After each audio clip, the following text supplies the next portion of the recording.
معزز سامعین، آج جس کتاب کی ریکارڈنگ آپ کی سماعتوں کی نظر ہے اس کا عنوان کھڑکی ہے۔ اس کتاب کی مصنفہ شاہین کمال ہیں اور کتاب کا سنِ اشاعت 2022۔ میں ہوں صداکار شاہین کمال۔ یہ recording national audio library for blind کی جانب سے پیش کی جا رہی ہے۔ پیش خدمت ہے افسانہ تمنا کا دوسرا قدم۔ یہ درمیانہ طبقہ بھی خوب ہے، بالکل چونچو کا مربع۔ آپ کو صرف متوسط طبقے میں 3 درجے ملیں گے: upper middle class, middle class, lower middle class.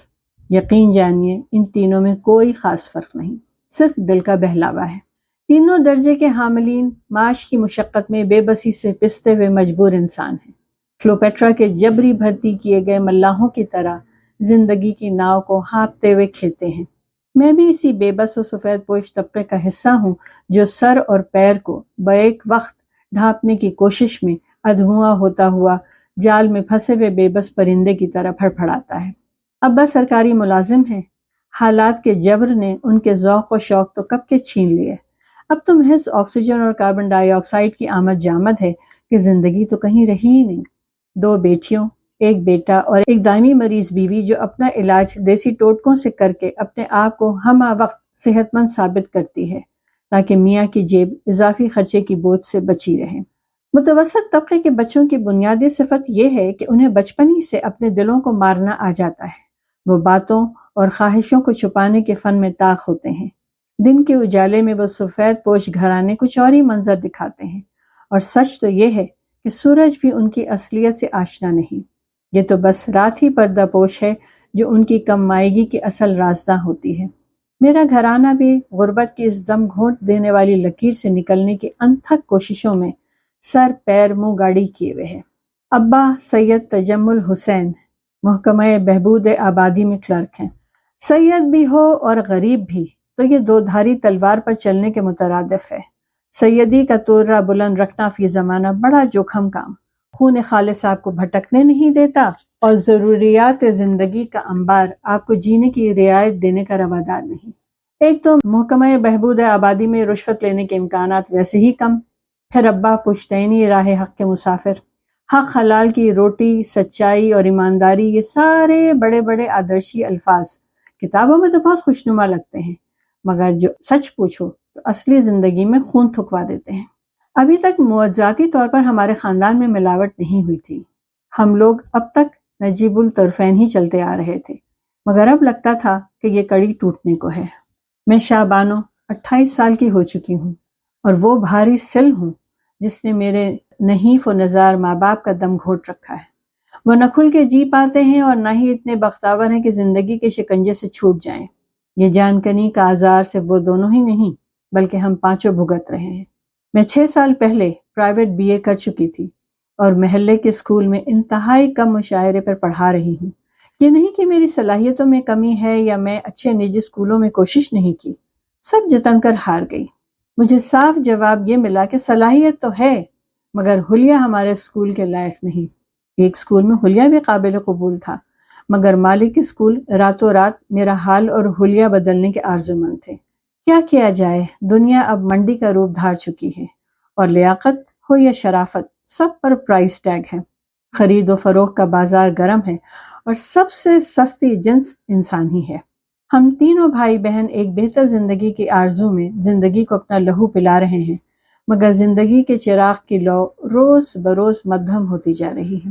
کڑی مشقت ہمارا مقدر مگر منزل کہیں گمشدہ۔ بھائی قاسم نے 2nd ڈویژن میں BCom کی ڈگری کامرس کالج سے حاصل تو کر لی مگر نصیبہ پھر بھی نہ بدلا۔ اگر اس کی فیس کے پیسے جوڑنے کی کتھا لکھوں تو نہ جانے کتنی ناتمام آرزوؤں کا نوحہ لکھنا پڑے گا۔ ہم لوگوں کی زندگی بھی کیا زندگی ہے، ترستی بلکتی ہوئی، یعنی ایک خواہش کو دباؤ دوسری کو قتل کرو۔ ہماری زندگیاں تھیں یا آرزو اور خواہشوں کا مختل؟ اتنا پڑھ کر کثیر سرمایہ خرچ کرنے کی بات بھی کیا حاصل ہوا؟ کچھ بھی نہیں، وہی ڈھاک کے 3 پات۔ نوکری کے لیے چاہیے سفارش یا رشوت، ہمارے ہاں دونوں مفقود۔ سو اب وہ جوڑیا بازار میں ہول سیل کی دکان پر چاول اور چینی تولتا ہے اور دکان کا حساب کتاب بھی دیکھتا ہے، اور روز رات کو مختلف آسامیوں کی درخواستیں لکھتا ہے گھر سے ڈھنگ کے کپڑے پہن کر نکلتا ہے تاکہ اہل محلہ پر یہی تاثر رہے کہ کہیں کلرک بابو ہے۔ ہم لوگ پتہ نہیں کیوں دوسروں کے طے کردہ معیار کے مطابق زندگی جینا چاہتے ہیں۔ جو ہیں جیسے ہیں اس کو قبول کرنے میں اتنا تامل کیوں؟ ابا تو رشوت کی رقم کے بندوبست کے چلتے اپنا گردہ تک بیچنے کو راضی ہو گئے تھے، مگر قاسم مٹی کے تیل کا کنستر لے کر کھڑا ہو گیا کہ اگر آپ نے پھر یہ ذکر بھی کیا تو میں اپنے آپ کو بھسم کر دوں گا۔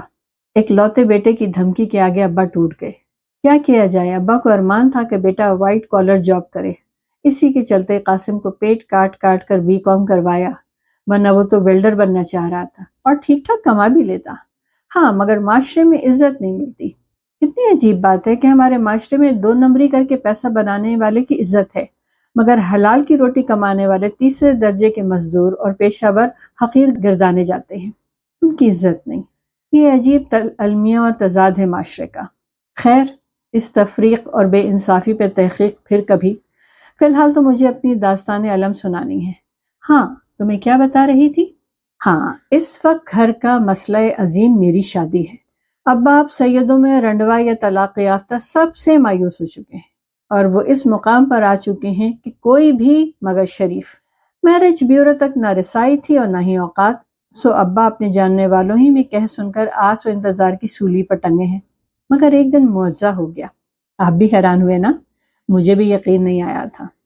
ابا کے بچپن کے دوست اختر چچا رات گئے گھر آئے اور ایک رشتے کا مزدہ سنا گئے، مانو سوکھے دانوں میں پانی پڑ گیا۔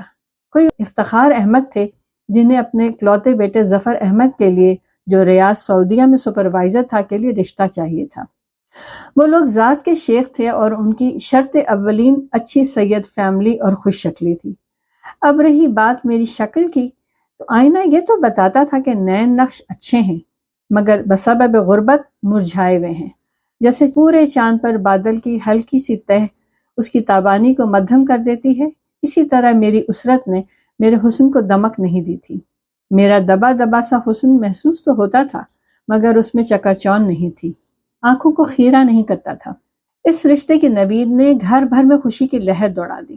میں پر امید نہیں تھی، پر دعا گو ضرور تھی کہ بات بن جائے تاکہ میرے ماں باپ کی زندگی آسان ہو۔ جمعہ کو مغرب کے بعد افتخار صاحب اختر چچا کے ساتھ آئے اور اکیلے ہی تھے کہ بیوی جب ظفر 7 سال کے تھے تو اپینڈکس پھٹ جانے کے سبب گزر چکی تھی۔ وہ ظفر کو پالنے پوسنے میں ایسے منہمک ہوئے، دوسری شادی کے خیال کو بالکل ہی پس پش ڈال دیا۔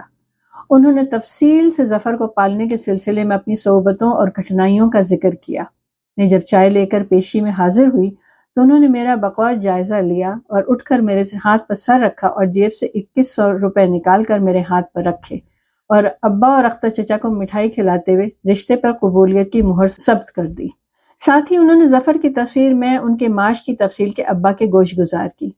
ان کا ایک ایک لفظ اماں اور میں اور شہر بانو ساتھ والے کمرے میں بیٹھے سن رہے تھے۔ اماں پر تو شادی مرگ طاری تھی اور وہ تو گدے پر بیٹھے بیٹھے ہی سجدہ شکر میں چلی گئیں۔ شادی کی ان کو جلدی تھی کہ حج کی چھٹی ہی سعودی عرب میں سب سے لمبی چھٹی ہوتی تھی، اس میں ظفر 10 دن اور جمع کر لیتے۔ سمجھیے وہ ہتھیلی بس سرسوں جمانا چاہ رہے تھے۔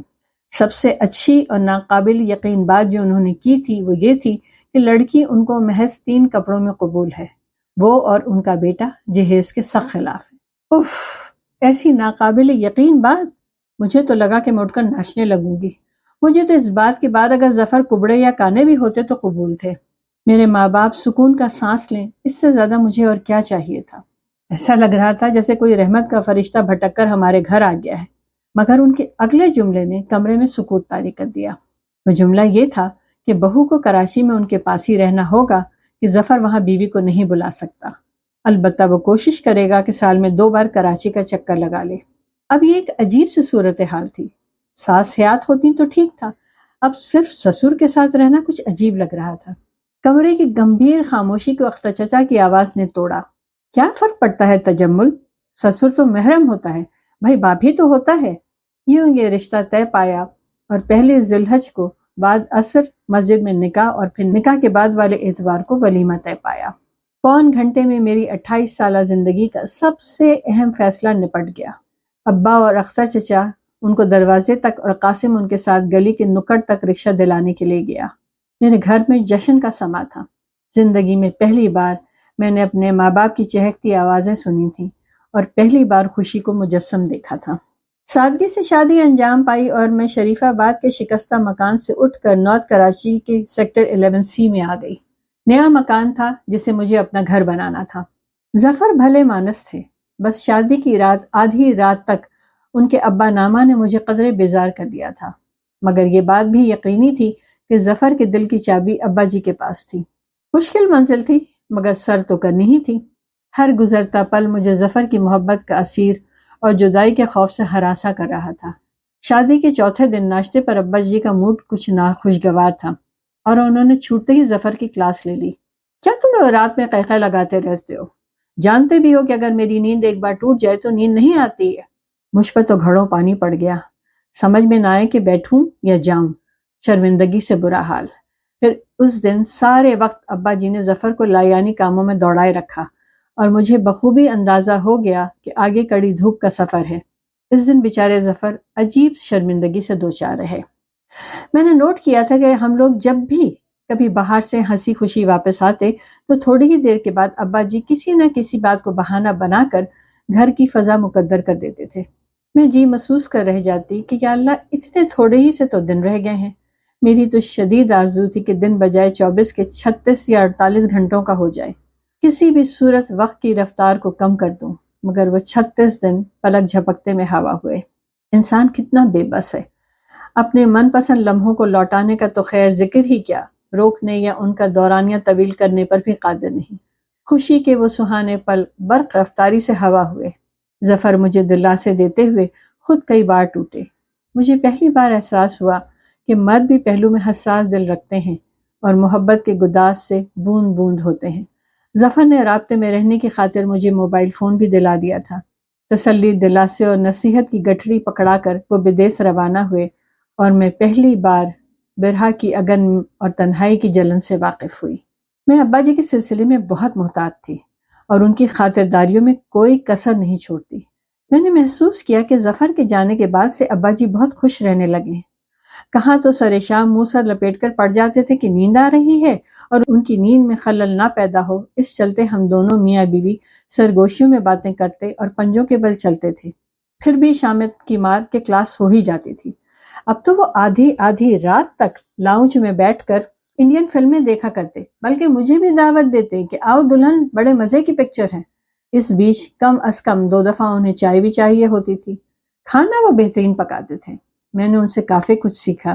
مجھے نہ وہ میرے نام سے بلاتے تھے اور نہ ہی بیٹی کہتے تھے، بلکہ دلہن کہتے تھے، جو ان کے منہ سے بڑا عجیب لگتا تھا۔ لفظ دلہن ان کی آنکھوں کی چمک کے ساتھ مل کر میری ریڑھ کی ہڈی میں سنسناہٹ دوڑا دیتا تھا۔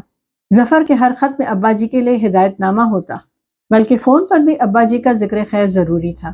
ان کی ابا جی سے محبت مسلم و مستحکم تھی۔ ابا جی کی عجیب ترین بات جو تھی وہ یہ کہ تم رات میں اپنے کمرے کا دروازہ لاک نہ کرو، بلکہ صرف بھیڑ دیا کرو۔ میں مریض آدمی ہوں، کہیں ایسا نہ ہو کہ میں پکاروں اور تم تک آواز نہ پہنچے۔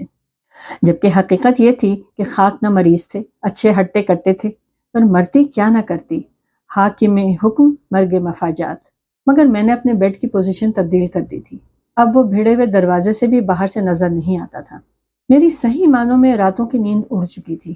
مجھ پر ایک خوف اور غیر محفوظ ہونے کا احساس طاری رہتا۔ کسی سے کچھ کہہ بھی نہیں سکتی تھی۔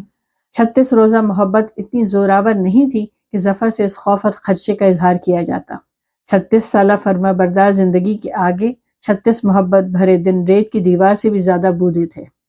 ابا جی کا عجب حال تھا، آنے بہانے میرا فون مانگ لیتے اور گھنٹوں واپس نہ کرتے۔ میں نے تو گھبرا کر گیلری سے ساری تصویریں ہی ڈیلیٹ کر دی تھی۔ ایک دن پڑوس سے ارجمن بھابی آئیں اور ابا جی کا اخلاق اور پھرتیاں دیکھنے کے لائق تھی۔ نہ صرف یہ کہ فٹافٹ نکڑ کے حلوائی کے ہاں سے گرما گرم جلیبیاں اور سموسے لائے، بلکہ چائے بھی بنا کر ہم دونوں کو سرو کی۔ میں تو شرمندہ ہو گئی۔ ارجمن بھابی کے ساتھ انہوں نے سیاست پر سیر حاصل گفتگو بھی کی۔ وہ میری خوش قسمتی پر رشک کرتی رخصت ہوئی کہ کیا ماں جیسا سسر ملا ہے۔ ادھر میرے مسائل ہزار کہ میری 2 ماسیاں پہلے ہی کام چھوڑ چکی تھیں کہ بڑے صاحب بہت ہندی کی چندی کرتے ہیں اور کام میں بہت مین میخ نکالتے ہیں۔ یہ حقیقت بھی تھی۔ ابا پورے وقت ان کے سر پر سوار رہتے تھے۔ میں نے تو فیصلہ کر لیا تھا کہ ماسی رکھنی ہی نہیں ہے۔ ویسے بھی میرے لیے یہ معمولی گھریلو کام کون سے مشکل تھے۔ ایک دن تو حد ہی ہو گئی، گلی کے چوتھے گھر میں نئے لوگ شفٹ ہوئے تھے اور میں سوچتی ہی رہی کہ کچھ پکا کر ان کے گھر جاؤں اور تعلقات بڑھاؤں کہ ایک شام وہ خود ہی ستر پوش میں ڈھکی پلیٹ لے کر آ گئی۔ وہ دیکھتے ہوئے جتنی خوبصورت تھی اس سے کہیں زیادہ خوش گفتار۔ اس کا نام روبینہ ستار تھا۔ بات چیت پر پتہ چلا کہ وہ سائیکالوجی میں ماسٹرز ہے اور گلستان جوہر کے سائیکالوجیکل انسٹیٹیوٹ میں کام کرتی ہے۔ بڑی باغ و بہار شخصیت تھی۔ ابا جی کا تو پوچھئے مت، ریشمہ ختمی ہوئے جاتے تھے اور میں شرمندہ آلود۔ ارجمن بھابھی والے تجربے کے پاس میں چوکنی تھی، اس لیے جلدی سے چائے کے انتظام کے لیے اٹھ گئی۔ تھوڑی ہی دیر گزری کہ روبی بھی کچن میں آ گئی اور اس کے چہرے پر تناؤ اور کبیدگی کی چھاپ تھی۔ پھر نہ روبی میرے گھر آئی اور نہ ہی ابا جی نے کبھی مجھے اتنی فراغت دی کہ میں اس کے گھر جا سکوں، مگر ہم دونوں ٹیلی فون پر ایک دوسرے سے رابطے میں رہے۔ ایک رات بہت گرمی تھی کہ اچانک گرمی کی وجہ سے یہ جانے کیوں میری آنکھیں کھل گئیں۔ دیکھا تو ابا جی میری پلنگ کی پٹی پر بیٹھے مجھے دیکھ رہے۔ میرے منہ سے بے ساختہ چیخیں نکلتی چلی گئیں۔ وہ گھبرا کر اٹھ گئے اور کمرے سے نکل گئے۔ میں نے لپک کر کمرے کے دروازے کی چٹخنی بند کی۔ میرا دل مانو حلق میں دھڑک رہا تھا۔ صبح تک جسم کی کپ کپی بند نہیں ہوئی۔ میں نے صبح ہی اماں کو فون کیا کہ قاسم کو مجھے لینے بھیجیں اور کہنا یہی ہے کہ اماں کی طبیعت بہت خراب ہے۔ جب قاسم آیا تو ابا نے بنا چوں چرا کیے مجھے میکے جانے کی اجازت دے دی۔ میں نے ابا کے سامنے ہی ظفر کو فون کیا اور اماں کی خرابی طبیعت اور قاسم کی آمد کا بتایا۔ ظفر نے فراغ دلی سے مجھے میکے میں رہنے کی اجازت دے دی۔ گھر پہنچی تو اماں سخت پریشان تھی۔ ان کو کسی نہ کسی طرح ٹالا اور شہربانوں سے ناشتہ مانگا۔ ناشتے کے بعد میں نے شہربانوں سے کہا کہ جب تک میں خود نہ اٹھوں مجھے مت اٹھانا۔ پھر میں عرصے بعد بے فکر اور بے خوف سوئی۔ مغرب کے قریب میری آنکھیں کھلی۔ قضا نمازوں کا ملال بھی ہوا۔ نماز ادا کی، چائے پی اور اماں کی آنکھوں کے مچلتے سوالات کو مکمل طور پر نظر انداز کیا۔ دوسرے دن شہربانوں کو لے کر گلستان جوہر سائیکالوجیکل انسٹیٹیوٹ پہنچی اور روبینہ ستار سے ملنے کا کہا۔ استقبالیہ کلرک نے کہا کہ آپ پہلے سے ٹائم لے کر نہیں آئی ہیں، سو انتظار کرنا پڑے گا۔ 1.5 گھنٹے کے انتظار کے بعد روبی سے ملاقات ہوئی۔ وہ مجھے دیکھ کر حیران رہ گئی۔ اس کو تفصیل سے اپنا مسئلہ بتایا اور اس نے پوچھا کہ تم نے ظفر کو کچھ بتایا ہے؟ میں نے جواب دیا کہ کیا بتاؤں، فون پر بات مزید الجھ جائے گی۔ ان کے لیے ان کے باپ اوتار سامان ہیں۔ میرے جملے ختم ہونے سے پہلے ہی وہ مجھے 3 لفظ بول دیں گے۔ کوئی بھی اولاد اپنے باپ کے بارے میں اتنی فضول بات کیسے برداشت کر سکتی ہے؟ کہنے لگے تم نے بالکل درست کیا۔ پھر وہ ابا جی کے بارے میں کریت کریت کر پوچھتی رہی۔ جب میں نے اپنی ساس کی جواں مرگ اور ابا جی کی ظفر کو پالنے پوسنے کے سلسلے میں مشکلات کا ذکر کیا تو ایک دم سے روبی کا چہرہ چمک اٹھا، جیسے اسے مسئلے کا حل مل گیا ہو۔ اس کا خیال تھا کہ ابا جی نے ظفر کو پالنے پوسنے کے دوران اپنے آپ کو یکسر بھلا دیا تھا۔ اس کی پرورش کی مشقت میں اپنے وجود کو مٹی کر دیا اور اپنی فطری خواہشات کو کچل کر اپنے آپ کو ایک اونچے پیڈسٹل پہ کھڑا کر دیا تھا۔ اپنے حساب سے انہوں نے اپنے آپ کو گلیشیئر بنا لیا تھا، مگر ایک تو ان کے لیے ظفر کو کسی کے ساتھ بانٹنا بہت مشکل تھا، پھر برسوں بعد گھر میں عورت کی موجودگی نے اس گلیشیئر کو پگھلا دیا ہے۔ اس کا تجزیہ سن کر تو میں مزید گھبرا گئی۔ یا اللہ، حل تو بتاؤ روبی۔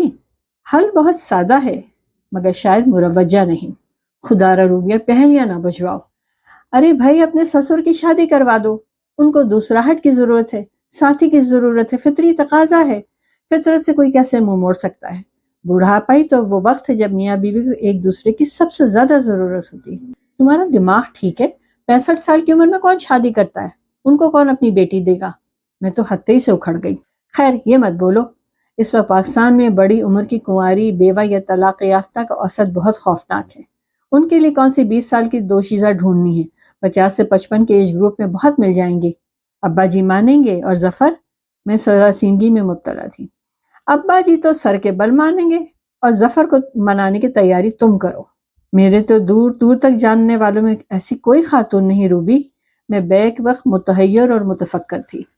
فکر مت کرو، 2 رشتے تو میں کھڑے کھڑے بتا سکتی ہوں، ایک میری ٹیچر اور ایک میرے دور کے رشتے کی خالہ۔ روبی نے مسئلہ بھی حل کیا اور ساتھ ہی نئی الجھن میں بھی ڈال دیا۔ سچ، مجھے تو یہ سب ناممکن لگ رہا تھا۔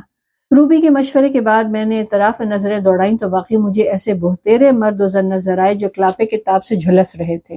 ہم لوگوں نے شادی جیسی بنیادی کمٹمنٹ کو اس قدر دشوار بنا دیا ہے کہ حد نہیں۔ یہ خوبصورت رشتہ رسم و رواجوں کے بھیٹ چڑھ گیا ہے۔ بہرحال طے یہی پایا کہ اگلے ویکینڈ روبی اپنی سلمہ خالہ کو میرے گھر لائے گی، پھر دیکھیں گے کہ آگے ہمارا پلان چلتا ہے یا منہ کے بل گرتا ہے۔ میں 3 دن بعد بالکل نارمل انداز میں اپنے سسرال واپس آ گئی اور ویسے ہی ابا جی کی خاطر مزارات میں جی جان سے جد گئی جو میرا معمول تھا۔ ابا جی کچھ شرمندہ سے تھے۔ انہوں نے اس دن کی وضاحت دی کہ ان کو میرے بڑبڑانے کی آواز آئی تھی اور وہ چیک کرنے کے غرض سے میرے کمرے میں آئے تھے۔ میں طرح دے گئی اور ایک اور بہت اہم کام میں نے یہ کیا کہ ظفر سے ابا جی کی تعریف اور ان کی تنہائی اور ظفر کے لیے ان کی دی گئی قربانیوں کا خوب ذکر کرنے لگی۔ ظفر کو آنے میں اب 2 مہینے باقی تھے اور اتنی ہی مہلت میرے پاس تھی۔ مجھے ویکینڈ کا شدت سے انتظار تھا۔ شام 6 بجے کے قریب روبی اپنی سلمیٰ خالہ کے ساتھ آئی۔ سلمیٰ خالہ میری توقع سے زیادہ اچھی تھی۔ اپنے سے چھوٹے بہن بھائیوں کی دیکھ رکھ اور تعلیم کے بکھیڑے کی مشقت نے ان کے سونے بدن کو تانبا کر دیا تھا۔ کھچڑی بال تھے اور چہرے پہ زندگی کی سختی نے اپنے نشان چھوڑے تھے، پھر بھی چہرے پر ایک نرمی اور گداز تھا۔ سرکاری اسکول ٹیچر تھی اور 2 سالوں میں ریٹائر ہونے والی تھی۔ سلجھی ہوئی تو تھی مگر لہجے میں وہی ٹیچروں والا استحکام اور ہٹ بھی تھی۔ ابا جی حسب معمول روبی کو دیکھ کر کھل گئے اور آج تو روبی بھی بڑی دل جمعی سے باتیں کر رہی تھی۔ باتوں کا رخ سیاست کی طرف مڑا جو ابا جی کا من پسند موضوع تھا۔ روبی آہستگی سے ان دونوں کو بحث میں الجھا چھوڑ کر کچن میں آ گئی۔ تقریباً 1.5 گھنٹہ وہ لوگ رہے۔ اچھی محفل جمی تھی۔ ابا جی بہت خوش تھے۔ ان کے جانے کے بعد 2-3 بار انہوں نے دہرایا کہ اچھی نفیس خاتون تھی۔ میں نے بھی بڑھ چڑھ کر سلمیٰ خالہ کی اپنے گھر والوں کی قربانیوں کا ذکر کر کے ان کے لیے ہمدردی کی ووٹ بھی حاصل کر لیا۔ رات میں روبی سے بات کی تو پتہ چلا فضا ادھر بھی سازگار ہے۔ دونوں بزرگوں کو بالکل شک نہیں ہوا کہ ہم لوگ ان کے ساتھ کیا چال چل گئے ہیں۔ ابا جی انٹرنیٹ تو استعمال کرتے تھے مگر ان کا فیس بک اکاؤنٹ نہیں تھا۔ میں نے ان کا فیس بک اکاؤنٹ بنا دیا اور انہیں ان کے 2 پرانے کالج کے ساتھی بھی ڈھونڈ دیے۔ اب ابا جی کو نئی مصروفیت مل گئی تھی۔ شکر کے رات گئے تک لاؤنج میں بیٹھ کر انڈین فلموں سے نجات ملی اور میری بے وقت چائے بنانے سے بھی جان چھوٹی۔ بس ایک مسئلہ تھا، نیٹ کے استعمال میں ابا جی کی کافی مدد کرنی پڑتی تھی۔ وقفے وقفے سے ان کی فرینڈ لسٹ صاف کرنی پڑتی کہ ابا جی ہر ہما شما کو ایڈ کر لیتے تھے۔ ایک صبح ابا جی بڑے بشاش اٹھے۔ وجہ مجھے معلوم تھی۔ رات ہی میں نے سلمیٰ خالہ کو ان کی فرینڈ لسٹ میں شامل کر دیا تھا۔ بظاہر سب کچھ ہمارے حسب منشا تھا۔ روبی سلمیٰ خالہ کی شادی کے سلسلے میں ان کی برین واشنگ کر رہی تھی مگر اس نے بتایا کہ اس فیصلے کی ان کے بھائی بہن بہت مخالفت کریں گے کیونکہ ان لوگوں نے ابھی سے آپس میں سلمیٰ خالہ کی پینشن کی رقم کی تقسیم بھی طے کر لی ہے۔ مجھے واقعی ان لوگوں کی خود غرضی بہت بری لگی۔ ایک شخص جس نے اپنی ساری خوشیاں اور توانائیاں آپ پر نچھاور کر دیں، بجائے اس کے کہ آپ اس کی زندگی میں کوئی آرام اور سکھ لائیں، اس کو جیتے جی نوچنے پر آمادہ ہیں۔ انسان تو لگتا ہے گدھ سے بھی گیا گزرا ہو گیا ہے۔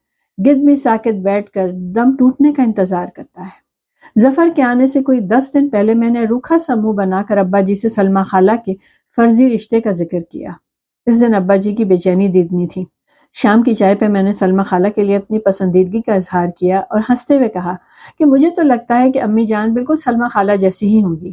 میں بہت مس کرتی ہوں اپنی ساس کو۔ ابا جی میرے اس بیان سے بہت متاثر ہوئے۔ اگلی صبح ناشتے کے بعد انہوں نے کہا، شابانو، اب ابا جی مجھے بیٹی یا شابانو کہنے لگے تھے، اگر سلمیٰ اس گھر میں آ جائیں تو تمہیں اور ظفر کو کوئی اعتراض تو نہیں ہوگا؟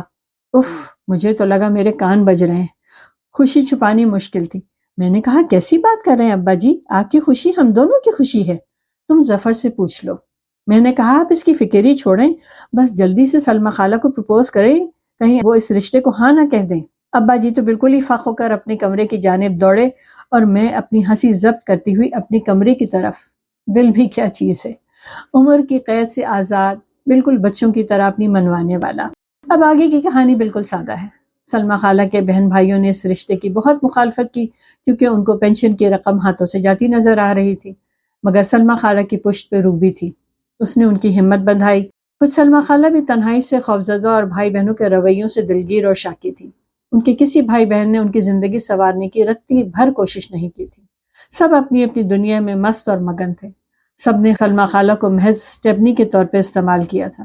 صبح اس رشتے پر راضی ہو گئی۔ ظفر پریشان تو نہیں، البتہ حیران ضرور تھے۔ یہ محاذ بھی میں نے بخوبی سنبھال لیا اور میری شادی کے ٹھیک 1 سال 1 ہفتے کے بعد میرے سسر کی شادی ہو گئی، اور یوں میں نے روبی کے تعاون سے نہ صرف اپنے بکھرتے گھر کو بچایا بلکہ 2 تنہائی کے ماروں کو یکجا کر کے ایک سہل اور بہتر بڑھاپا دے دیا۔ معزز سامعین، جو ریکارڈنگ آپ نے ابھی سماعت فرمائی، اسے national audio library for the blind کی جانب سے پیش کیا گیا ہے۔ ہمارے یوٹیوب چینل کو لائک، سبسکرائب اور شیئر ضرور کیجیے۔ اپنی قیمتی تجاویز اور آراء کے اظہار کے لیے ہمارے کمنٹ سیکشن کا استعمال کیجیے۔ اگر آپ بھی رضاکارانہ طور پر ہمارے اس مشن کا حصہ بننا چاہیں تو ڈسکرپشن میں دیے گئے لنک کے ذریعے ہمارے واٹس ایپ گروپ کو جوائن کیجیے۔ شکریہ۔